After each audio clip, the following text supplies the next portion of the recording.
Hi everyone, I'm Harv, Ian Harvey, founder of Collective Intelligence, and this is Stuff That Matters Now.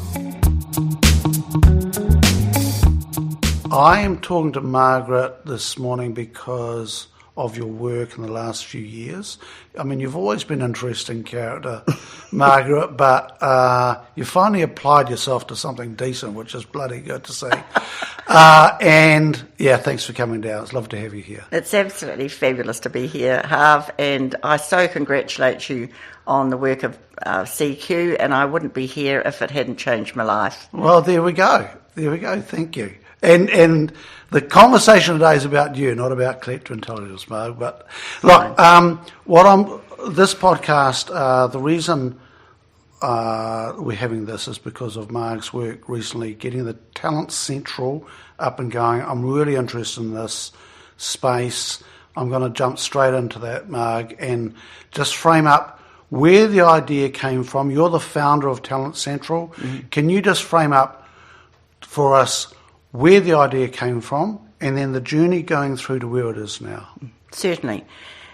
Talent Central was born out of necessity. My background is in education, and I always worried as a teacher what happens to kids when they leave school. There seemed to be a very clear pathway to university, but over the latter years that has dropped to 30% going to university from this region, and 70% not sure what they're going to do. So when I was mayor, I got involved in what this region was good at. So you were mayor of what region? I was mayor of the Manawatū district for 6 years, from 2011 to 2016. And in that time, of course, I love the rural lifestyle and I love what the country produces. And I was very concerned about the economic concerns that the government had around this particular region. We were the Manawatū Wanganui, so we were included with Wanganui Ruapehu, mm-hmm. which always altered the statistics. So it was from an interesting statistical point of view when I found we were 15th out of 16th economic development productive region in New Zealand. I thought that's a lot of bullshit. And so I went and talked to the Minister, Stephen Joyce, at the time and said, I don't agree with your figures because I know our district is a really high producer of meat and beef. 27,000 lambs going into ovation every week, or this sort of thing in the summer and the high season. So I got to know our rural agribusiness leaders, and I felt that in association at that time with Craig Nash, who mm-hmm. was working with the Mayor of the city and myself and Inward Investment, he came up with the term, let's try and double exports by 2025 at that time. So Mark, just jumping back, so the figures came out, ranked Manawatū Wanganui Ruapehu 15 out of 16. So the region in New Zealand, yes. Second lowest on economic output. On economic output. And right. It was a report produced by MB. And I loved it, whereas when we saw it, some of my colleagues like James Stewart and people, oh, hell, look at that, that's not right. Whereas I said, it's fantastic, we know it's wrong, so let's show them that right. we can come right up here to number 4 or 5. So I saw it as a challenge. Now, the fact of the matter was that whole challenge led me into the regional growth study, which I'd heard was happening in other regions, yep. Northland and Tairāwhiti. And I was really concerned that they were growth studies that had been imposed by the government. They hadn't been grown up from the ground. Mayors often weren't consulted about them even. So we decided, I got a group around me, mainly agribusiness mm-hmm. leaders, and said, let's see what we can do. And let's follow this dream of doubling exports by 2025. Now, it led me to go to Fonterra in Auckland, and I went up there and checked the figures for dairy alone and saw that we could do it. Secretly, I had to keep that to myself. So with that knowledge inside that we could do it with dairy alone, I then decided to go forth and try and populate this idea of doubling exports by 2025 with all the regional leaders. The regional growth study was born. It didn't take solely the agribusiness focus. It went into aged care for live-in and tourism for Ruapehu, but it got going and it gave us 8 opportunities that commercial entities took up, and then there were some enablers. Now, one of the enablers was skills and talent. When I saw that, I thought, I pulled out at that point because I let other people lead it, and I felt, because I was already secretly engaged in this, navigating this terrain between education and employment. Were you still mayor at that point? And I was still mayor at that point. In fact, my council never knew, and I remember someone saying to me, what's that thing you're doing with kids in school? And as though it was nothing, and I said, just fiddling around. I didn't want people to know what I was doing because I didn't want to raise expectations, because this terrain between education and employment, in my opinion, had not been navigated successfully just about anywhere in the world. I read OECD reports and looked at other countries, and everyone was struggling with this. Yep. And I thought, this is ridiculous. We've got an education system. If we do put the student at the heart of it, then aren't we caring about where they go when they leave school? Right. And so this was almost paving the way for you post being the mayor. Yes, yeah. So the point was that I was meeting in secret at 7 a.m. with my team. Are we allowed to talk about this, Margaret? Of course we are. Yeah, I'm no longer mayor. I can say whatever I like. And because I worked outside the mayor all day on this, and It was very exciting. And ultimately, I dreamed up a thing called Manawatū Futures, Youth Futures. There was Taranaki Futures, and several regions were into this. Don't worry, it wasn't a completely new thing at all by me. But it was one day in the shower. I can see myself there now, and I thought, now come on, Marg, this could have a much bigger influence than just Manawatū. You need to think about all the other people around us, and there are 25 secondary schools right across this area and more.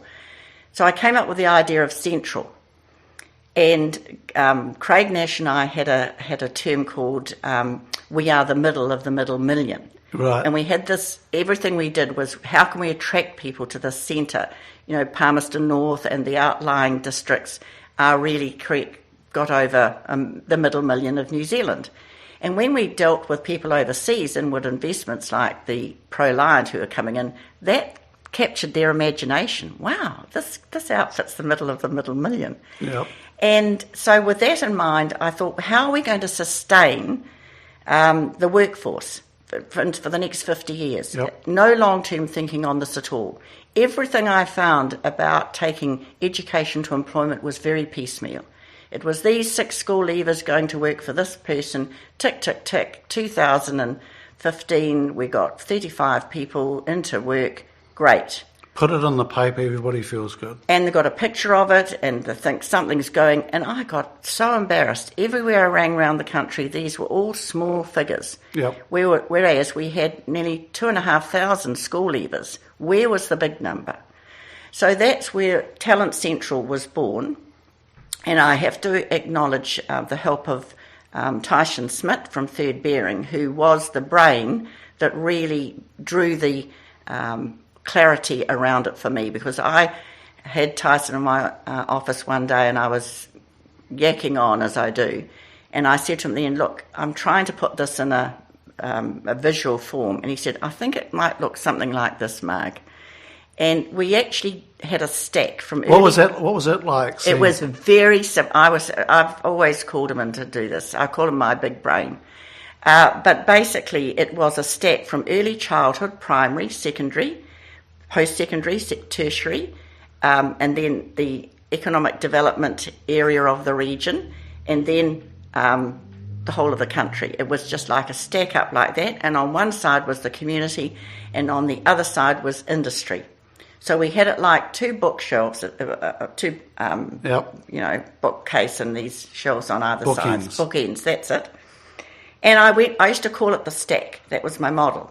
Now, feeding into the stack were 3 pillars I called them pillars. And one was pathways, one was innovation, and one was leadership.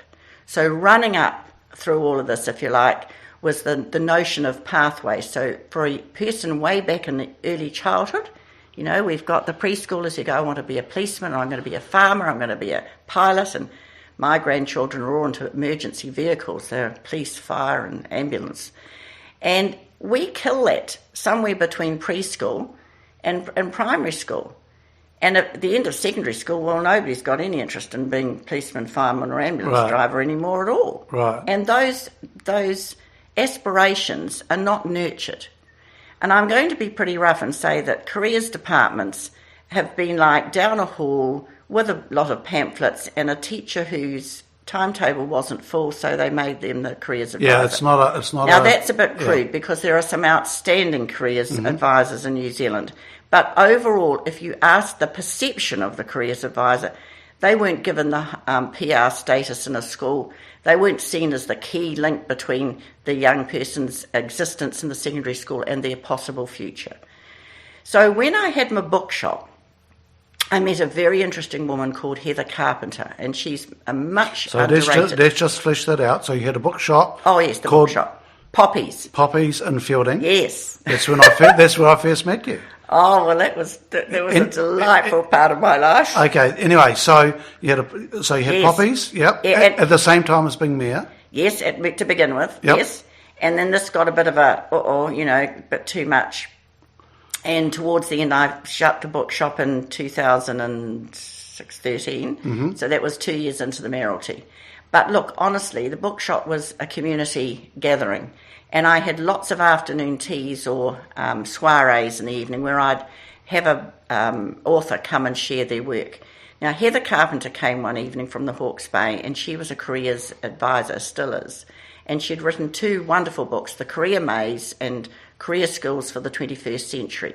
She'd come out of the Ministry of Education, Careers New Zealand. She'd worked in Australia.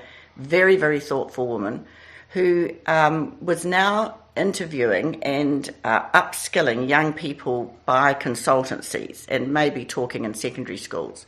But her whole emphasis was on the fact that parents had intentions for their young people that weren't always matched to the young person's own aptitudes or predispositions or interests even. And she espoused a theory that's well known, the Holland diagram, which is a series of dispositions.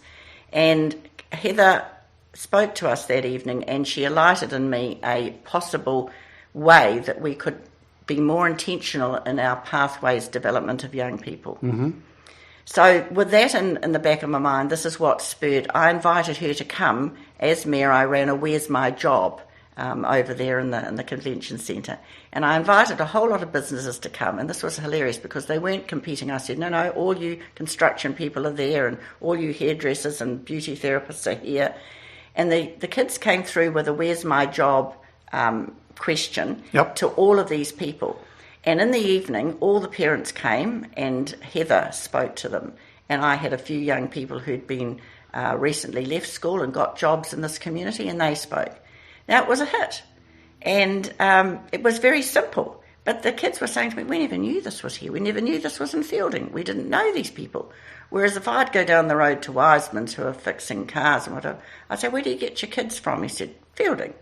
And I said, why? And he said, well, they come out of Fielding High School. I work in Fielding. And he said, quite frankly, Marg, when they don't turn up, I ring up the parents and tell them to kick their butt and get them in. Right, yep. And I thought that was a very good thing. Yeah. So I was gleaning all this information about how it works, what works. That's always been my challenge, if you like. And what I do is always finding an answer to what works. Yep. It's got to be practical. Yep. So further on... Which is kind of interesting, Mark, because you're a very big picture thinker, right? That was because I remember when you were mayor that at times you lost people because of the big picture thinking. But you're an interesting mix because you've got the big picture and yet you like this practical doing stuff as well. It's an interesting mix to have those two together. I know, and I think when you're big picture, you do lose people, understandably so. So the people who I was accused of not being in the coffee shops enough in Fielding, not seen on the ground. But that didn't worry me because I knew I had a window of opportunity to go for it, which was to develop this region as a whole, because the government told me, look, you're a difficult area because you've got 7 territorial authorities and a regional council, and quite frankly, it's a black hole up there, Marg. Everybody's competing for their local patch. We don't want to go in there. And that rocked me. I thought, this is so sad because the potential and the innovation here is massive. So we're all singing from the same song sheet, more or less. And I think that one of what works is collaboration halve. So I go back to the very practical nature when I was in schools, and they'd say to me, "Oh, I've got a problem in this school. We need to go and all take a course." I said, "No, you don't. You actually just need to go into Harve's room and get Marg to have a look at how Harve teaches, and for Harve to go into Marg's room and see how she teaches." Because that's the trouble with schools. They're siloed, and they're siloed around personalities. And in a sense, we talk about seamless education. It's a load of bullshit. No such thing.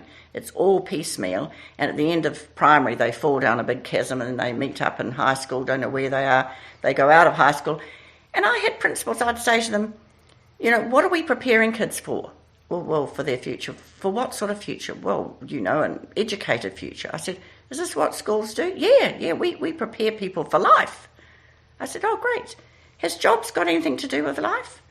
Well, no, that's not our job. Yeah. And so you had this passing the buck, and the journey of the young person, to me, is not seamless. And that's part of our difficulty as a country in terms of where is our workforce now. So Talent Central, with my help from my friend Tyson, he said to me, it's very simple, Marg, because it's simply supply equals demand. And what we've created in our country and every other country is that we create way too many of thises or that's, accountants or lawyers or whatever, or we don't have enough Icelandic poets or something. What I'm saying is there's not a balance between the demand and the supply. And there's a lot of educations who don't like that talk. They don't like to say, oh, we're not just fitting people into jobs. And I say, no, we're not. But unless they are linked to a possible future in this land, and in this area where they are, then we're misleading them. So Talent Central's model is simply that, supply equals demand. So on the supply side, we needed to engage education, and on the demand side, we needed to engage employers. So we need to map out where is the demand, where are the skill shortages, what are the industries that most need labour today. And for this region, we have a very big health sector, but for Talent Central, we chose logistics and distribution because 1 in 7 in our region are involved in that. Yep, it's a big deal here. Now, this has led me into an amazing association with truck drivers. Brian, my husband, can't stand them. He thinks they're way too big on the roads, aren't built for them. You should hear the engineer talking. Whereas I'm looking out the window, blowing them all kisses and saying, you've got our GDP on your backs, you boys and you girls. And so I've had an amazing journey through the truck industry.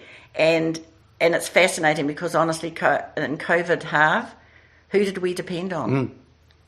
And the supermarket. Who started putting hay bales in their paddocks with smiley faces to the truck drivers? Yeah. And they'd been pilloried. There's a most amazing thinker who spoke about the fourth industrial revolution, which is about transport, tech, three aspects of an industrial revolutions are around transport. What are the other two? Anyway, I can't think at the moment. Right. But I was absolutely amazed at the need for transport as being critical to the infrastructure of any country. And whether we're like rail or road is immaterial at the moment. The food and the goods have to be distributed. Mark, it's interesting that one of the wonderful messages came from supermarkets at the beginning of lockdown, and people were feeling a bit insecure about things, and they're going, we're fine, we've got the logistics in place, there's plenty of food, don't worry, don't panic buy, we are. And it was a great piece of messaging there. And it's interesting because we take so much for granted until it's not there. And you just take for granted, you walk into a supermarket and it's supplied. Mm. You don't see what happens at 3 o'clock in the morning with the trucks turning up and unloading and all that logistics, which is just not my forte when I think of, how those systems we put together. Yeah, phenomenal. Well, the future half whether it is on road or where it is logistics. Logistics is massive. And I couldn't believe that this didn't really seem to enter the world of education when you're at school. And I would often talk to teachers and students. And logistics is not going to go away. No, logistics is actually going to grow, because the people driving trucks aren't just a truck driver. They are managing computers, and they are managing the stock that they're carrying, and they are managing the time to the warehouse. It's all about anticipation, time management. So just to make it work, I went in a truck recently, and I did the Nadia Lim, my food bag run. Right. It had come from Wellington, and I picked up on a long chill haul and went across to Hastings and then to Napier. And I saw how it was all unloaded, these curtain siders, these going up over Saddle Road, and what the axles do, and this whole huge momentum negotiating around traffic islands. Unbelievable in the centre. I'd be terrified. So to gain your truck driver licence, level 5, is something, of course, now that Talent Central is involved with the National Driver Training Centre at Manfield. So that was another part of my dream, was to get all kids leaving secondary school with a Class 1 licence, free. I'm still working on that half, because then they can be shown the whole world of wheels, trucks, rollers, diggers, and from level 2 to 5. And that's the problem that we've got out there. We've got an ageing transport sector, average age of truck driver 57. A lot of them want to leave now post-COVID. They don't want to be associated with the risks around it. And we actually haven't got a workforce coming on. We need 2,500 truck drivers a year in this country. So how can we speed that up? And that is one of the major issues that Talent Central is facing right now.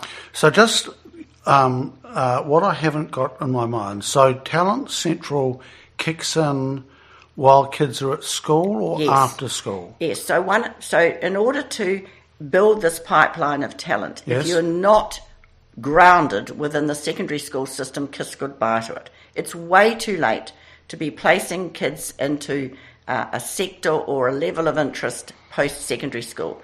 So we introduce them really at year 11 and 12 to a product that Talent Central's developed called the Work Ready Portfolio. This began as 13 items that industry told us that they wanted. Of course, number one is the right attitude, turn up on time. So we developed this we called it a passport to begin with, Work Ready Passport, and it was an idea that had come from Otaki, and it was also espoused in the Taranaki. We turned it into a portfolio because we felt we needed an evidence-based record of their work and their interests. So we love this because this is not a competitive piece of work that young people engage in. It's all about them. Who am I? What am I capable of? What am I interested in? What can I do? What have I done? So their volunteer work is recorded. Their aspirations around their big achievements are recorded. We talk about what's their interest in and their experience in leading in a team or being part of a team. We also have drug education. Getting a driver's license is in it. And there are about 13 things, health and safety. And we generally were amazed at how this was picked up in secondary schools just in their mentoring time or their form time by teachers. So that's where we introduced it 2 years ago. That would give them a blueprint of going, to be out in the world, these are the 13 things that you need to have under your belt. Yes, and going back to Heather Carpenter, she gave me, it's often finding terminology that speaks to people. So she used to say, this is our school self, and this is my work self. And kids get that. This is my party self, you can say. Over here, they get that too. So our work self looks like this, and it starts with knowing and turning up on time. I mean, Ovation told me that they had 15 secondary school students looking for a job there 1 year. I said, how many of them still here? None. I said, why? Couldn't turn up at 5 o'clock in the morning on time. So I gave it to the 30-year-olds who wanted to put meat on the table. So that kind of thing really bothered me. And people said, oh, young people are lazy. And I said, no, they're not. They just do not understand the world of work. It's our job to educate It's them. interesting. Mark, I don't believe anybody is lazy. No, nor do I. I think that's a fallacy. All you've got to do is just find the right bloody thing that they're into, and people all of a sudden, hey presto, aren't lazy anymore. And as soon as you label them lazy, you're toast, because that's what you see. I think the privilege of the educator and the teacher is that when young people understand a process, we forget that getting a job is a process, Harv. It's not just seeing an advertisement, answering, getting it some magical way. There's a whole lot of predispositions, thinking, preparation that has to go involved. So part of the Work Ready portfolio is to have work experience. So in year 12, we take students out of school. They might go for 1 day a week for 10 weeks to, say, Bidfood and see what's happening in that company. Or they go to Higgins. Or we invite people from a construction site to come in and talk to the kids in the school. But we always follow that up by them going out there and experiencing it. And this building up this relationship now between industry and school has been fantastic. Now, it's always been there in a part of the school called Gateway. But Gateway was for students who often were disengaging, and it wasn't for everybody. Right. So we want to put this across. Problem kids. Yeah, well, sometimes. Yep. Some Gateway things are brilliant, and I don't want to dismiss it. But again, it was a tertiary education initiative put into the secondary schools, so it was never fully embraced by secondary school teachers. So there are people who are non-secondary school teachers who run it, as it were. So what we've tried to do is we've tried to offer schools now the Work Ready portfolio right across the curriculum, and we have now created 30 credits with it, and it's now an online course. So during COVID, we've got it into an online course, and it could be up to 150 hours. So we're very excited to be trialling that this year. So let's move to where Talent Central is now, because you're the founder, but it is just now moved from scrounging around trying to get this thing up and going. So it's actually gone past that. Yeah, and I'm so thrilled, Harv, because I wanted to keep it under the radar till it was properly resourced. Yep. It's very difficult to get this resourced, and I do want to acknowledge companies like Norwood have been outstanding. Norwood have been there for us, Toyota New Zealand, and particularly in relation to cars at Manfield and supporting that initiative, but also FMG, and then a host of like Ashurst Engineering, Higgins. These are the companies. Tyson's own company, Third Bearing, have given hours of consultancy. So what resulted was... So what's in it for them, Mark? They totally believe in the need for an informed workforce, and they want to retain talent in the region. Yeah. And they can see that the talent is there, but it's about connecting the dots. So we put up an application to the PGF, which went to the Te Awanga Fund, which PGF. is the Provincial Growth Fund. Yep. And they have a separate unit called Te Awanga, which is for the workforce and skills development. And it's an initiative around skills hubs, really, setting them up in New Zealand. So Talent Central applied to that fund, and I can say, received 1.89 million. We're absolutely thrilled.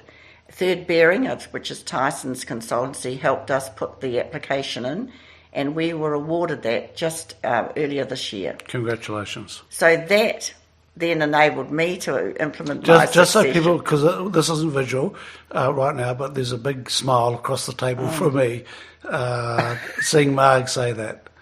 Yeah. I am thrilled because I've got the most wonderful board, and at times they were, God, Marg, we're hardly volatile. Are we going to cope? And we're inviolable, rather. And I said, not volatile. That's. I was going to say that's I'm the volatile one. I was going to say you've always been volatile. They were saying we're not viable. Yeah. And I said, oh, ye of little faith, hang in there. Because, to be honest, I've been very privileged to work with a part of the government called SWEP, the Sector Workforce Engagement Program. It sits inside MB, and some of those officials there are absolutely stunning, and they are the ones who've championed this Te Awanga Fund. So it's also from that fund that we have now made an application in another hat I wear that's grown out of Talent Central, is the Central Region Skills Hub. But I'll come to that in a minute. So Talent Central now has always had an industry broker, and we had a school broker. We have the Work Ready portfolio on a digital platform, which is called My Mahi. Again, it's a local initiative. It began with a teacher at Rangitikei College, Jeff King, and that's been a marvellous vehicle for us to launch the Work Ready portfolio. Just on that, Mark, one of the things I'm loving about this conversation is that you talk about collaboration before, and that's an easy thing to say. But when, you've mentioned a whole range of people here, different schools, different people actually feeding into this. Look, honestly, Harv, that's the secret. I've really reacted against the whole competitive model within economics. I personally have always believed that you can achieve excellence by collaboration. I've always believed that 1 + 1 = 3, and sometimes in my world 1 + 1 = 5, because we need each other. We need complementary skills, we need complementary experience, and when you are forced into this is the best school or this is the best company, you're immediately eliminating a whole lot of people. As you and I said, that just fucks me off so much when people think like that. And you're judging people. Yeah. And this whole notion that, because one of the fascinating things is some of the most outstanding education you'll see is in low decile schools. Yeah. And yet everybody's trying to rush their kids into the level 10 school. Yep. I can tell you, quite frankly, I've been in some of those, and they didn't perform well in terms of innovation, education. They were very much, same old. And I think we need a big shake-up in our education. In fact, I'm a disruptor of education. Yeah. I totally believe it. So it's interesting. I make myself unpopular saying this, and I'm okay with that. But I don't believe in decile 10 schools. No. I don't think it's good for society. I think it's the wrong message. I'm not a fan of these private schools because it's just, what's the point of putting rich kids with rich kids? What's the point of that? It's not, I don't think it's good for those kids. I don't think it's a good message. And that's my own personal view. And I think that if we could have, for want of a better phrase, decile 5 schools throughout New Zealand, we'd be a lot better off where they're mixed up. You're right, Harv, because you see, one of the things that happens in a decile 10 is that we're only going to take people from this region and this particular area. So you immediately eliminate people who can't afford to live in that area. Now, in my opinion, you have undermined the wealth, the real wealth, that school could demonstrate, because you've grouped people with like-minded. And we do not operate in a silo. We don't operate today. You don't run a shop and say, look, only those who earn 250,000 or over can shop here. So, and this, I come back to my supermarket. You see, we underrate, say, oh, God, I've only got a job on the checkout, or, oh, shit, she's not working for McDonald's, is she? And I say, fantastic. This is where you learn customer service. McDonald's can train you better. Oh, but it's a terrible place for eating. I said, not interested in that. I'm interested in the skill in customer service. Go there. Go on the checkout. And people, and this is where you meet human beings in life. Some of the greatest conversations people will tell you are on the checkout. Mark, I've got 3 kids. They're all vastly different. I'm not sure if the mother slept around or not, because they're so vastly different. They do sort of look like me. But my youngest son, Daniel, he started off in the sector of tourism, and it just didn't work out. He tried for a couple of years, just wasn't working out, and he was pretty despondent with that. And he went to the training up in New Plymouth. There was a training centre up there, and it was bloody expensive, and he was just burning cash and not getting through. And it's a great course. Daniel is now working in New World down in Pauparam, and he's a checkout guy, and he is phenomenal at it. And his older brother was in Taranaki recently, and they said, "You're Daniel Harvey's brother. Wow, he's a superstar in the supermarket down there, and he's just got this amazing ability to talk to people and talks to everybody. And through the shutdown, he was just a hero, and he was just, he was like, and I'm going, you beauty, it was just, and he's always been good with people, but he's absolutely in his element. And I think the skills that he is learning there, because you've got to think on your feet, you've got to be on your feet for all day, some really long hours at time. And he said, I was talking to Daniel, and he said, how's it going with the shutdown? He said, there's some people get a bit upset. And I said, like what? And he said, one person came through with too much bread in their thing. And he said, you've got to take that bread back because you've got too much. And he said, the guy told him to mind his own fucking business or something. And I said, what do you do? He said, I just took the bread out and took it back to the... I took the bread out, and he said, you can't do that. And the thing with Daniel is that having to put up with two older, an older brother and sister who were just, terrible people. Hopefully they don't listen. But having to put up with an older brother and sister and whatever, he's got this amazing ability not to get ruffled and just... Now, see, what you've just described is absolutely essential to our survival as a community and a society. That quality of Daniel's to be able to tolerate people's huge range of behaviours. And these are the skills that actually, doesn't matter whether you're in a construction firm or whether you're flying a plane or whether you're building a lingerie shop or whatever, you need this ability to relate to people of all different backgrounds. Yeah. We underestimate these skills. Yeah.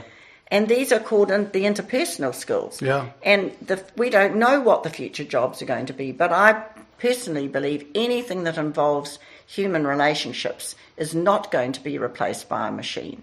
So the nursing, the professions, the caring, we may get supermarket warehouses having a lot of mechanisation, automation, but the actual thinking behind how this is all going to be, this logistics thing, I come back to it, is absolutely huge. And I think the thing that Daniel's older brother was just delighted to be, to hear. You're so proud. We all are so proud of him, and because he's been at the front line. But would you want to deal with a young man who is pleased to see you, or with a machine? Exactly. And I think a lot of the predictions out there, and they are just predictions, and I think a lot of them are bullshit, Mark, that AI is going to take a lot of jobs. Yes, they will take some jobs.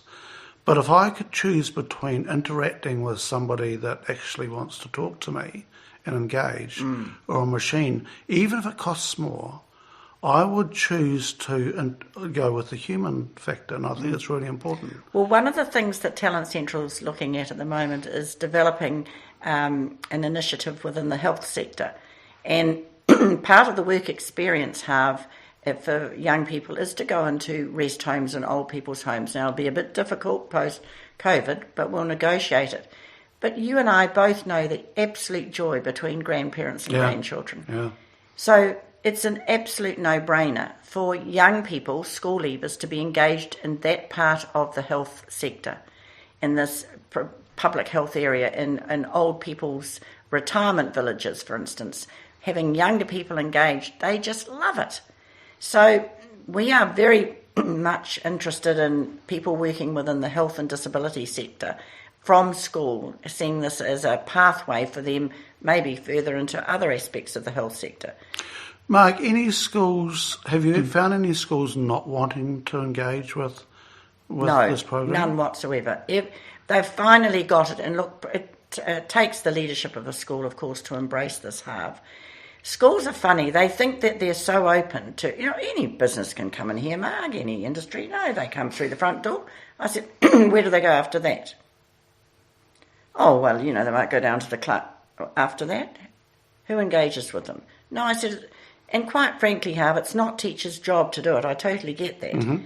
But we have to find more innovative ways of letting students out into the working world. And I totally believe that we need to see what I call a 3+2. Not my idea. This came from vocational educationists. Actually, it sounds like, Mark, you haven't come up with many ideas at all. No. I'm not an original thinker at all. No. But you're a good thief. I'm a very good thief, and I totally believe it. I used to encourage it with all the kids I taught at school. Well, why?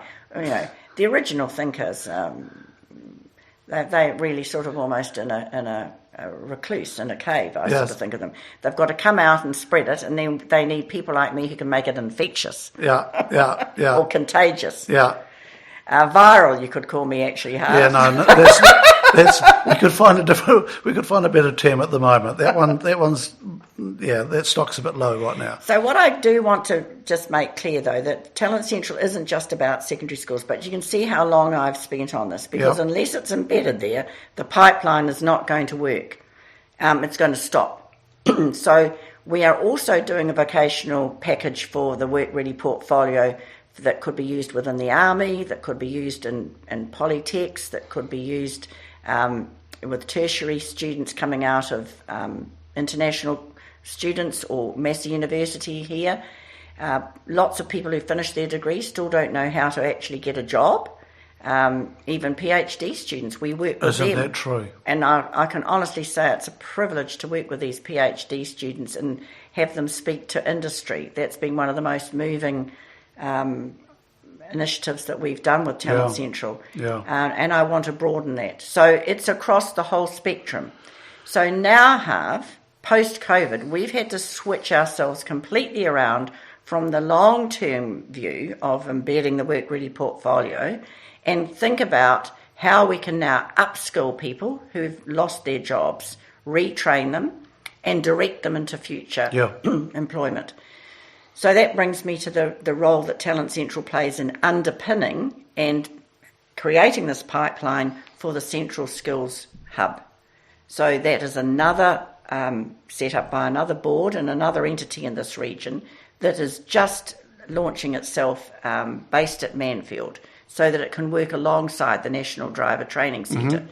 So that if you're coming in for a particular work within that involves wheels, tracks, rollers, you need your level 2 to 5 licences.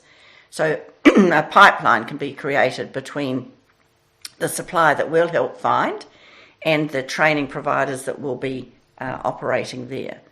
And then we can place them in jobs. So this is where we're moving to now very quickly. And Marg, this is based in the Manawatū Whanganui region. Yes. Are you looking to take it out around the country, or is that... Well, funny you should say that, Harv. You can't keep a good thing down. So the Work Ready portfolio is already out there in over 140 schools through My Mahi on that digital platform. Right. So they're getting a look at it. So we're working with industry in those various areas as to how they can talk directly to the students on their Work Ready portfolios. So that's another digital profile or industry profile that at the moment My Mahi people are creating. Here locally, we want to create the connection between work experience, actually going into the employer's firm and having experience there, and then like it or not like it, that's still a good thing, because then they get an idea that there's a massive range of jobs in this place. We've done some wonderful work with Becca, for instance, putting a kid in there for 1 day a week, and they go to client meetings, they get to see the CAD drawings, they get to see the structure finally built. It's absolutely massive. So if we can do that on a much bigger scale, and that can be replicated in other regions. So, Whanganui has 100% suite working. Over in Tararua, the Downers are working with an infrastructure program run by UCOL. So you can start to see how up in Ruapehu, they've got some wonderful initiatives. Iwi are involved in all of this as well. Yep. And so all we're doing is we are enabling these things to happen. Horowhenua has got some fantastic initiatives going. And we are simply supporting, feeding, encouraging. It's interesting with those 13 skills, because just turning up on time is it's so important. I couldn't believe it when Ovation told me this. But I I can tell you it happens in lots of industries. It also happens in the medical profession, believe it or not, of just having people who are... Because one of the things that this COVID thing is showing is how some people are far more resilient than others. When you disturb their world, how that lack of resilience is there. And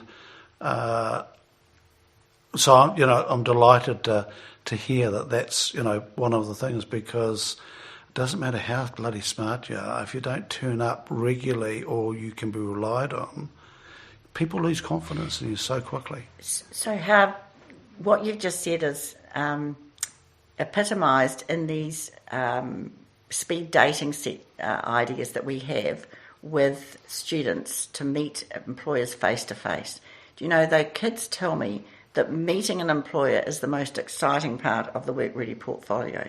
When they actually go for an interview with an employer, they say that's the highlight for them.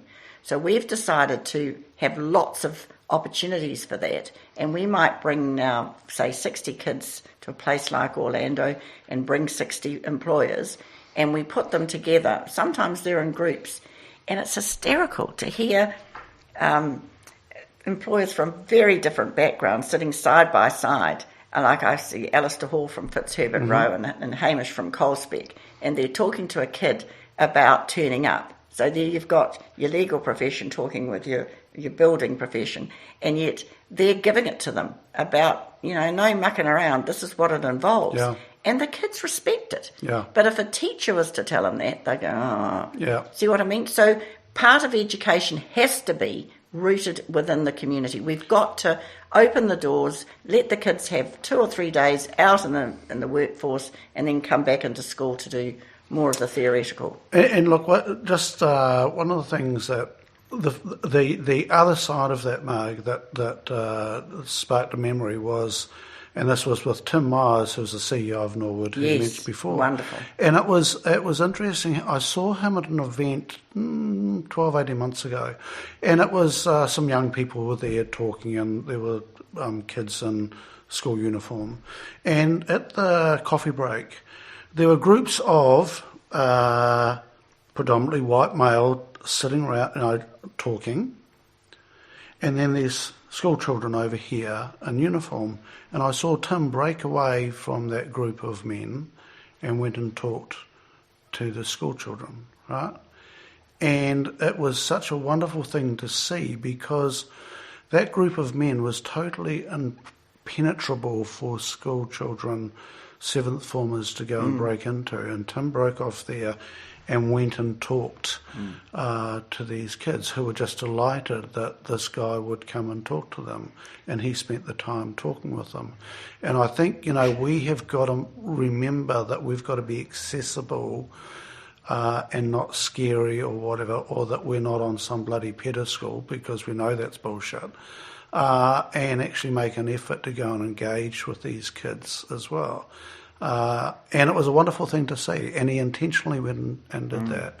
And I said to him afterwards, I said, well done, that was, it was good. It was, and we forget, it's just how scary we can be, older people sitting around talking. Well, this is another aspect, is that we talk about being, having kids work ready for employers, but Talent Central also talks about employers being youth ready. Yeah. And there are some practices, and I'll be honest with you, this is one of the good things about our work broker, is that he can arrange, and she can arrange, they can arrange those particular firms with a very good culture. And this is the young kids taught me this, because I took them around 5 years ago. We used to have lots of trips for agriculture, going to different places. And they'd stop, and through the morning I'd say on the bus, so what do you think of that place? How are we going? What do you think of the culture of it? Kids can pick the culture in 5 minutes. Yeah. And I remember we went to FMG once, and they put on morning tea when they walked in. No child touched the food at all. I said to them, aren't you going to have something? Is it for us? We thought that was for adults. I said, this is for you. This firm have put it on for you. but they all held back. There was a natural reticence. Now, this is something you don't teach hard. Yeah. This is something I observed. And they were shaken by the hand at every student that came through that door by an FMG young person. Yeah. So, of course, later on the day I say, so where would you like to work? Well, most of the hands went up for FMG. And I said, one boy said, I was going to go into the police force, but I think I'll be a farm consultant now at FMG. Yeah. And it was simply that they had experienced that culture. And that's what, so we are very much saying, well, if you have a work-ready portfolio student that comes and does work experience with you, then you have to be up to the mark and caring and demonstrating. So it's going to be good for both, Marg, isn't it? It's wonderful. Yeah. Because basically, Harv, we've got firms that we call our champions secretly, and the students who end up going there, of course, it helps the retention. Yeah. So that pastoral care component is far less. We don't have to invest so highly on that because that's already been pre-arranged in their work experience. So I'm now very concerned about the placements that we're going to be making within these massive big infrastructure projects. And I am convinced that we will need to have pastoral care people who, particularly when we're dealing with people who've been unemployed for a long time, they are going to need to be supported. And it's not all the employer's job to do that. But recently, Harbour had a marvellous experience up at Watercare in Auckland. This is the big interceptor that's for the sewage for the whole city. Now, there are 2 outstanding people up there running pre-induction programs, and this is what we hope to be running at the hub, as these pre-induction programs which are specifically targeted to the particular work that you're going to be doing. And guess what they do? They bring their the manager over all of that, comes to every pre-induction to meet these people. They give him half an hour, once a week he dedicates to coming there. Then the lead managers on various parts of the plant, they come in for 30 seconds, or else they do it out on, they say they never have any teaching longer than 30 seconds. Now, this is basic common sense, but I'm just appalled at how necessary this is to induct people into the workforce. They have placed 300 people in the last 2 years, which is massive, and retained them. Right. And so what I'm expressing is that something we took for granted when you would have gone as a boy and worked on your uncle's farm or whatever, you just copied him. This is something now that people have to be taught, trained, supported in. Because, there is this lots of talk around diversity, and diversity is great, but if you're not included, diversity you don't get any benefit from diversity. And it is, you and I are white, Marg. We have been the dominant bloody, race for I'm not sure how long, a long time.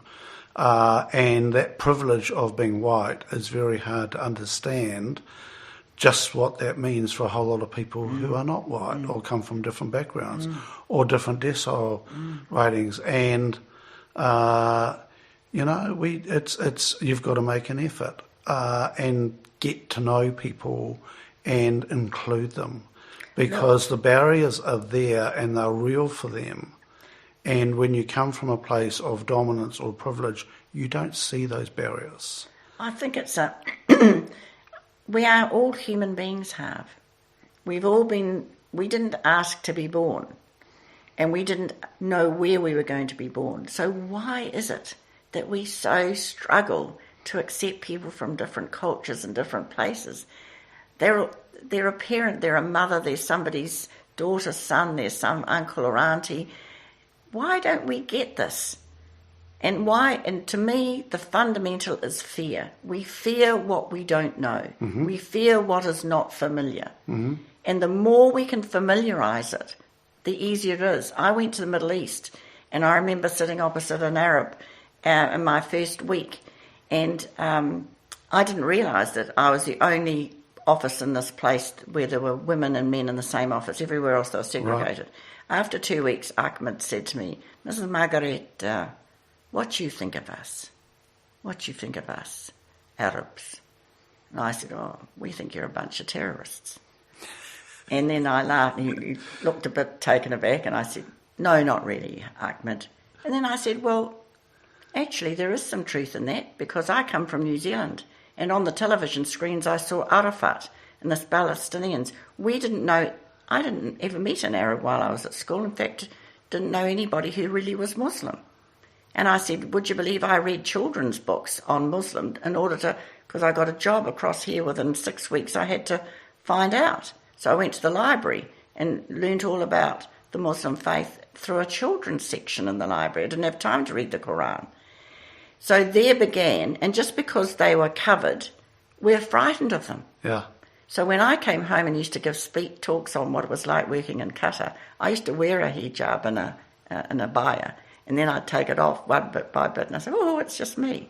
And the whole place would laugh. And it was fascinating just to watch how frightened we are of something that's not familiar. Yeah, yeah. It's interesting how that... And one of the things that I...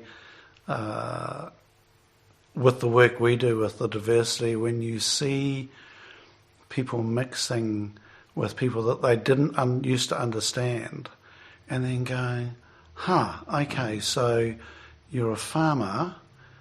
I thought you just didn't care about the land. I didn't think you cared about the animals they were just there to make money from. I've heard comments like that before, and vice versa, and just going, and it's amazing how intolerant we can be when we don't mix with a broad enough range of people. And I see it in different industries now, and I'm particularly frustrated with the farming when I see how rigid they can be on some things. And I love saying at the moment, I can say this because I sit in the middle of politics, and I don't support any party. And I love saying to farmers, I said, you know what, your future party, or maybe it's your party now, might be the Greens. And they go, and they bristle with that. And I said, well, no, because you compete. Yes. You care about the environment. You're stewards of the land. And they care about the, maybe that's your party. Yeah. And you see them just bristle with us and go, they cause us all sorts of headaches. And I'm going, well, they do when you're sitting back and not engaging with them. Of course they are. And you can make anybody the enemy. Mark, I could make you the enemy so easily by making up a bloody story in my head that, whatever, and vice versa. And it's the shit we make up in our head. I also think, for the future post-COVID, we are now living with uncertainty. So we join a party or a particular religion or whatever, mainly because probably our parents have. It's passed down through generations. This is the way our family does things. Education is what breaks that down, because education is really to lead out. It's to lead you out of your safe place into the unknown and conquer it in different ways. And so it really troubles me that we don't know how to embrace uncertainty. We don't know how to really embrace our mistakes and see them as wonderful opportunities to learn. And all of those things, when you start doing it, part of inside of you grows and changes and actually becomes far less afraid. And we settle things that we've struggled with settling in our lives, because we tend to rush into a group that will protect us, that will think like us, and we think that that's the way that we're going to survive. I think that's the way to death, quite frankly. The more inclusive you are, the more the quicker you will die inside, in your soul, as a person. The more you can tolerate diversity, the wider you will grow, you will look out. And in fact, Harv, I go back, and you know this because I've found myself saying it, my father brought me up as a very young child. I used to say, what is it to be a mature person? My mother was always, you're so immature, Margaret. And I used to think, well, bloody hell, what's it to be mature, Mum? She couldn't tell me, but Dad would say... Well, you were one of those difficult kids. I was the middle child of a minister. So I swore like a trooper. I did everything wrong, just to get attention and to sort of blow their bubble. Right. The Christian thing, I'd swear right in front of people outside church. And and even when Dad was dying, it was a terrible thing I used to say, should I say a few fucks for your dad? And oh, darling, don't talk like that. How can you talk like that? But no, I loved him dearly, and my parents were a great influence in my life. And they taught me about this tolerance of diversity. That is their definition of maturity. Right. And I've hung on to that, Harv, all through my life. And the more we can tolerate that, that's diversity of gender, the whole gay lesbian thing. I've never heard that that definition before, but that resonates with me. Yeah. So a mature person is a person who can tolerate an extraordinary amount of diversity. People think that if you tolerate diversity, you're agreeing with everybody. Yeah. Or you're adopting that view. Yeah. No, you are enriching your life. You're allowing them, their place and their voice to enrich society. Yeah. When we shut people down, when we use our fear to keep them out, we diminish ourselves. And I'm reading Anti-Fragile at the moment, Harv, which is fabulous. Isn't it? It's a tough read. It's a tough read, but I love it. I have to read the sections 2 or 3 times to get it. But that's where I am now. Okay, so just frame up what Anti-Fragile is. Anti-Fragile is a book that's been written by this man who also wrote, what was the one he wrote before it? And don't ask me to pronounce his name. Nicholas Talmud. He is an amazing thinker the Black Swan. The Black Swan, that's right. That's right, the Black Swan. So Anti-Fragile is where his concept of that is that when we are fragile, we adopt, is what I'm saying, this very more rigid framework to protect ourselves. It's all so economic theory. This, as you can see, has all been the Keynesian view, and the whole of neoliberalism is another way that we, form a view, stick to it, repeat it, because it becomes familiar. We think this is the right thing to do, and anybody who then disrupts that is wrong, yep. And to be dismissed. Now look at it. We've had for a long time saying it's either the economy or the environment, what you've just described in the way that farmers are thinking, couldn't possibly be. Not all farmers, just some farmers. I know, exactly. Yep. But see, it's a both and. We're too frightened. Look at this new framework that came out of the Treasury, for instance. The Wellbeing Framework. New Zealand adopted that. And economists agree with us. And it's almost as though you shouldn't agree with that if you're an economist. And it's as though I keep hearing the National Party is the only party that knows how to handle the economy. Whoop-de-doo. Really? What gives anybody the right to know how to handle? Why should a party be better at doing that than another party? Look, I love this thing that goes around. I love this thing goes around at the moment that Jacinda, she's never run a business, right? What would she do? I go, Trump has. Yes. Trump has. And, yes. It's interesting. I look at Trump at the moment and I see a very, very fragile There you are. ego. Totally fragile. And I think that is a phenomenal... and I look at it and he's phenomenally fragile and is fighting tooth and nail to be right. Absolutely. That's a classic example of a fragile person. Yep. And their fear is what's driven them to do all their behaviour that is so anti-human. And he's a total destroyer, in my opinion, of life in general. Yep. But he's an extremely conflicted person. Yep. I look at it. Just going back to the farming thing, because I think it's this fear thing is really interesting, Mark, because there is a movement gaining momentum at the moment called regenerative agriculture, and I love it. And yes. it polarises people and so forth. And I've got a commentator in Hawke's Bay, and he wants to argue with me all the time over this, right? And I said, man, I don't want to argue with this. I said, I've got no desire to argue with this at all. And I said to him last week, I said, man, there must be a lot of fear there for you about regenerative agriculture. And he said, no, I'm not, there's no fear. I went, it feels like there's some fear because your reaction to it is one of denial and put down and so forth, which comes to me from a fear base. I said, I wonder what you're frightened of. And I said, I'd like to have that conversation, but I'm not qualified to debate with you over regenerative agriculture. I said it's a thing, it's gaining momentum, and it's here to stay. And like you said to me, there's no original thing. Regenerative agriculture was around. I remember Cumberland at Auckland University, when I was there, was espousing it. I mean, many of these things, it's not new, Harv.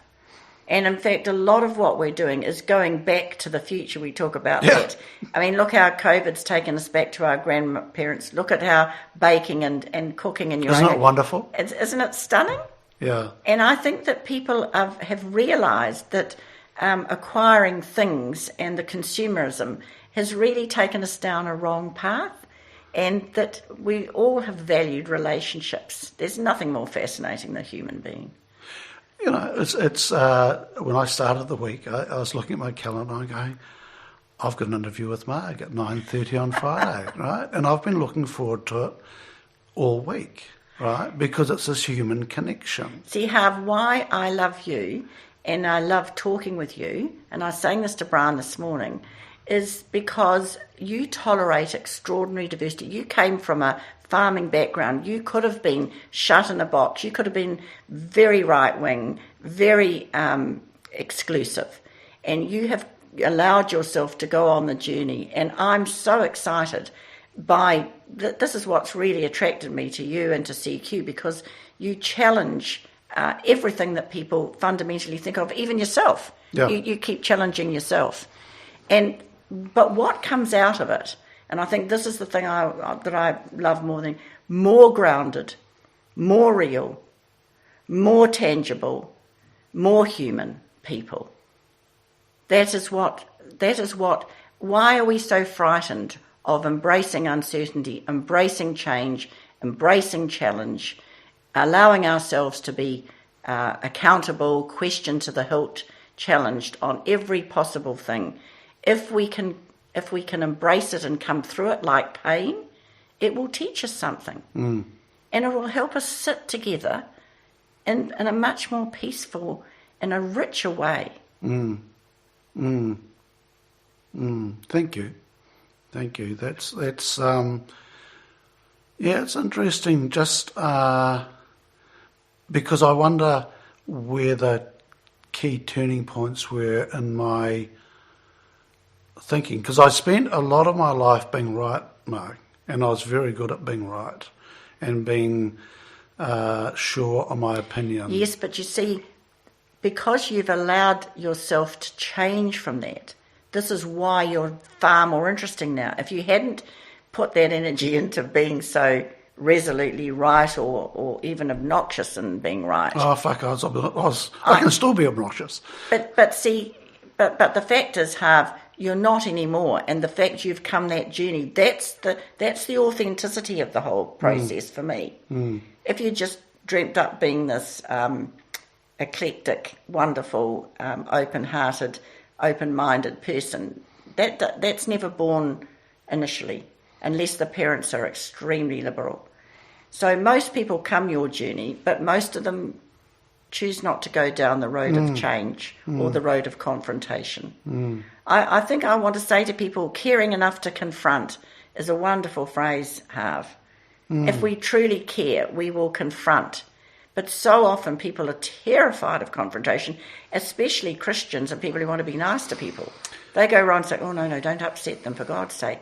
Anything for peace. My mother was like that. I'm not an anything for peace person at all.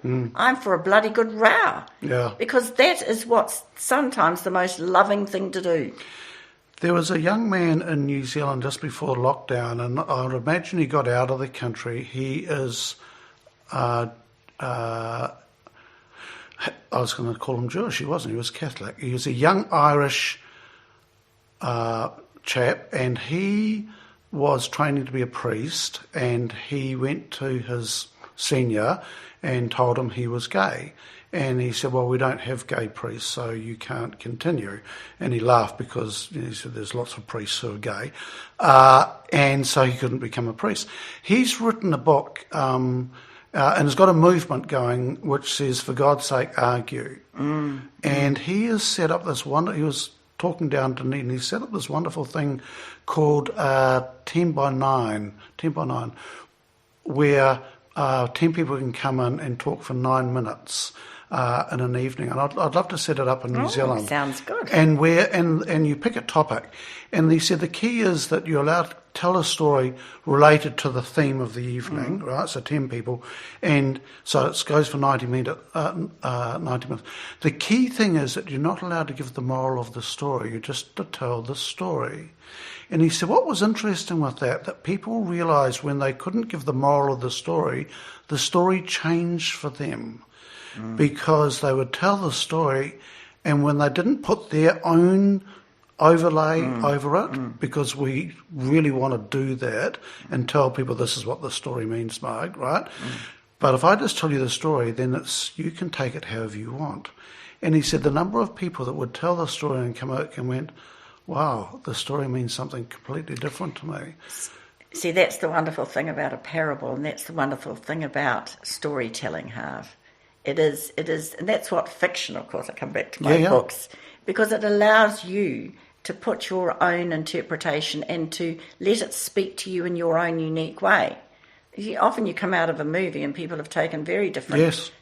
Great. Yep. That's the richness of it, and that's often a very, very good script that's based, the film's been based on to enable that to happen. Yeah.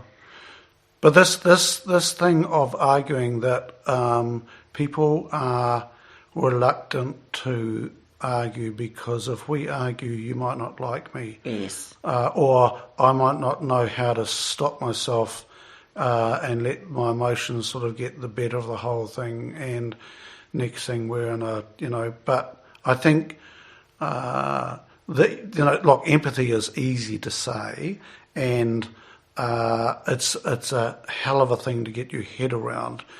It's really complex, and it doesn't mean to say you agree with the other person at all, but it's phenomenally powerful. It is one of the essential qualities that we are needing right now and for the future. And those people who can demonstrate it again will navigate through difficult terrain. I come back to that issue.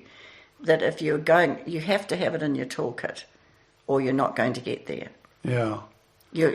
Where we need to go is requiring so much skill in dealing with people who are different from us. I come back to that. Where the world's got smaller, whether we like it or not. We are smack bang up against people of different culture, different faiths, different genders. Yeah, because if you look at this, pandemic, it has spread through the country in 30 days, or it might be less, slightly more than that. The Black Death took 10 years to get from China to 10 years, where now it takes days to get around the planet. Which goes back to your thing that the world has got smaller, so how do we cope with that? But the other thing it's done is it's all reduced us to our fundamental human being capacity. Altogether. That would be the first time that's ever happened. See, look at these great planes, these flash hotels, the whole massive luxury that some people think puts them in a different echelon from everyone. It's not happening.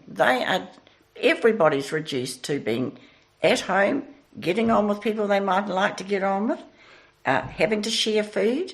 Look at the generosity that's... I said to Brian the other day, why is it we bloody well flourish in adversity? Why does it bring out the best in us? Why do we have to wait for something like this, Harv, to demonstrate what real love and care is? Oh, God, I don't... Marg, look, we're going to wrap up there because we would talk all day. Oh, no. And I am going to request a follow-up interview to follow Talent Central through in a couple of years' time, because I know you've got a wonderful CEO in place. Yes, thrilled. Which, as a founder, that must be, passing the baton to all the right people, who will take it in way beyond what I'm capable of. He's got way more skills than I have. I'm so excited. And so, look, I'm really excited about this because, the irony is the timing is so good. And There's people who thought, what's she doing fiddling around with that thing? You know, kids and things. Look at it, Harv. It's come right bang central. It is the thing that everybody's going to want to be in on, and I'm just thrilled that we've got a platform where everybody can be in on it. Everybody can play in this space now. Wonderful. Marg, thank you so much for your time and for giving me something to look forward to this week on a Friday morning. Me too. And I love you too, Marg. And look, I have thoroughly enjoyed this. I was going to say good luck with Talent Central. I'm not going to say that. I'm going to say let's watch this space. Wonderful. Thanks, Marg. Thanks so much, Harv. You've just been listening to an episode of Stuff That Matters Now, brought to you by Collective Intelligence. I hope you enjoyed listening to the fun stuff, the rugged stuff, and the complete stuff-ups that have helped this particular Collective Intelligence member evolve while making the world a better place. Do check out our Stuff That Matters Now podcast series on your favourite podcast provider, or visit our website www.collectiveintelligence.co.nz to get links to new episodes. Contact us if you want to learn more about how we can help you evolve yourself and others. Thanks for listening.